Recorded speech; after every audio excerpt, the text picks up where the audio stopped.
अस्सलाम वालेकुम, मैं हूं गुलाम रसूल भट्टी और आप देख रहे हैं मेरा यूट्यूब चैनल। नाज़िर बरोज़ जुमा बड़े जज का बड़ा इस्तीफ़ा, एक महीने के अंदर 3 जजेस के इस्तीफ़े जो हैं वो आ चुके हैं और ये इस्तीफ़ा अपनी नोयत के एतबार से बड़ा अनोखा इस्तीफ़ा है।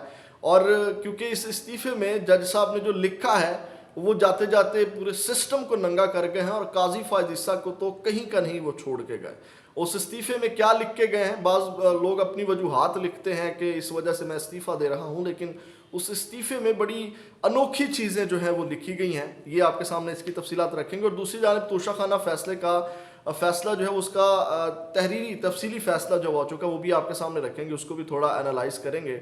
और इसके साथ एक ख़बर और भी आपके साथ शेयर करनी है, लेकिन तफसीलात में जाने से पहले हमेशा की तरह आपसे दरख्वास्त, इस नाचीज़ को सब्सक्राइब कर लें, बेल के आइकन को प्रेस कर लें ताकि हर वीडियो को नोटिफिकेशन आपको मिल सके। और वीडियो को लाइक ज़रूर कर दीजिएगा। आपके लाइक्स और कमेंट्स इस नाचीज़ की बहुत बड़ी मदद हैं, क्योंकि जितना ज़्यादा आप लाइक और कमेंट्स करेंगे उतना ही ज़्यादा इस वीडियो को देखा जाएगा। नाज़िर काम, सबसे पहले खबर ले लें कि पाकिस्तान तहरीक इंसाफ ने जो इंट्रा पार्टी इलेक्शन का शेड्यूल जारी किया था कि 5 फरवरी को पाकिस्तान तहरीक इंसाफ के इंट्रा पार्टी इलेक्शन होने जा रहे हैं, वो मौखर कर दिए गए हैं। वो शेड्यूल जो है वो मौखर हो गया है। उसकी वजह यह है कि तमाम कैंडिडेट्स जो हैं वो इस वक्त इलेक्शन कंपेन के अंदर मसरूफ़ हैं, इलेक्शन कंपेन कर रहे हैं और इलेक्शन की मसरूफियात हैं तमाम लोगों की, जिसकी वजह से ये दरख्वास्त दी गई कि ये इलेक्शन मौखर किए जाएँ। और इस बुनियाद के ऊपर जो है वो इंट्रा पार्टी इलेक्शन का जो शेड्यूल था वो अब दोबारा जब ये इलेक्शन हो जाएंगे उसके बाद उसको जारी किया जाएगा और उसके बाद ये इलेक्शन होंगे। इसकी बड़ी लंबी चौड़ी डिटेल जो है वो मैं अपने व्लॉग में आपके साथ शेयर कर चुका था। एक तो खबर ये थी। दूसरी जानिब नाज़िर काम, तोशाखाना का तफसीली फ़ैसला आप जब सुनेंगे और उसके अंदर जो है वो खुद ही आपको अंदाज़ा हो जाएगा कि किस भोंडे तरीके से ये तमाम चीज़ें की गई। नाज़िर काम, जो तहरीरी फ़ैसला जारी किया गया उसमें लिखा गया है कि इस्तिग़ासा अपना केस साबित करने में कामयाब रही। बानी पीटीआई और बुशरा बीबी ने वज़ीर आज़म ऑफिस का गलत इस्तेमाल करते हुए 1 अरब 57 करोड़ 33 लाख 20 हज़ार रुपये का माली फ़ायदा हासिल किया। 1 अरब 57 करोड़ 33 लाख 20 हज़ार रुपये का माली फ़ायदा हासिल किया, यानी कि जो कि वजारत उज़्मा के हिसाब से कोई इतना बड़ा फ़ायदा नहीं है। ये तो जो छोटे छोटे MP MNAs होते हैं ना, वो तो इतने का चूना लगा देते हैं। बल्कि मैं इसको जस्टिफाई नहीं कर रहा, तहरीरी फैसले में यही है। आगे नाज़िर काम वो लिखते हैं कि तफसीली फैसले के मुताबिक बानी पीटीआई और बुशरा बीबी को गैर मुल्की सरबराहान से 108 तहफ़ मिले। सऊदी वली अहद से बानी पीटीआई की अहलिया ने ग्राफ का ज्वेलरी सेट बतौर तोहफा वसूल किया, जो तोशाखाना में रिपोर्ट तो हुआ ताहम जमा नहीं करवाया गया। फैसले में मजीद कहा गया कि तोहफे की कीमत का तयन करने वाले प्राइवेट माहिर पर बुशरा बीबी ने असर रसूख इस्तेमाल किया और सेट 90 लाख रुपए में हासिल किया, जबकि ग्राफ ज्वेलरी की असल कीमत 3 अरब 16 करोड़ रुपए से ज़ायद थी। और तोहफे की कीमत का जो है उन्होंने कहा कि तयन करने वाले ज़ुहैब अब्बासी के मुताबिक बानी पीटीआई के कहने पर कीमत कम लगाई। ठीक है, और यानी कि इसका मतलब ये है कि अब आपको खुद अंदाज़ा हो गया होगा कि वो क्यों कीमत कम लगवाएंगे। और ये यानी कि ये चीज़ एक मन घड़ी गई उस शख्स से तस्वीरें देख के जो है वो इसका तखमीना लगाया गया। और वो एक प्राइवेट मुलाजिम जो पार्ट टाइम ज्वेलरी शॉप के ऊपर काम करता था, उससे ये तखमीना लगवाया गया और तस्वीर देख के तो आप अंदाज़ा लगा लें, यानी कि ये सारा एक मन घड़त सारी चीज़ है। उसके बाद नाज़िर काम, तफसीली फैसले के मुताबिक तफ्तीश के दौरान बुशरा बीबी और बानी पीटीआई को नैब ने 5 नोटिस भेजे। नोटिस के जरिए ग्राफ ज्वेलरी सेट मंगवाया गया ताहम इसकी कीमत का तयन किया जा सके, लेकिन दोनों तोहफा नहीं लाए। तफसीली फैसले में 16 गवाहान के बयान रिकॉर्ड किए गए। फैसले के मुताबिक दोनों कौमी ख़जाने को नुकसान पहुँचाने के मुर्तकिब पाए। फ्रॉड के जरिए पब्लिक प्रॉपर्टी हासिल की गई। सेट की मालियत प्राइवेट लगवाने के गए तखमीने से कहीं ज़्यादा थी, लगाए गए यानी कि प्राइवेट लगवाए गए तखमीने से कहीं ज़्यादा थी। और फैसले में बानी पीटीआई और बुशरा बीबी को 14 साल कैद की सज़ा सुनाते हुए कहा गया कि जेल में गुजारा हुआ वक्त सज़ा में शामिल होगा। नाज़िर काम, ये तफसीली फ़ैसला था।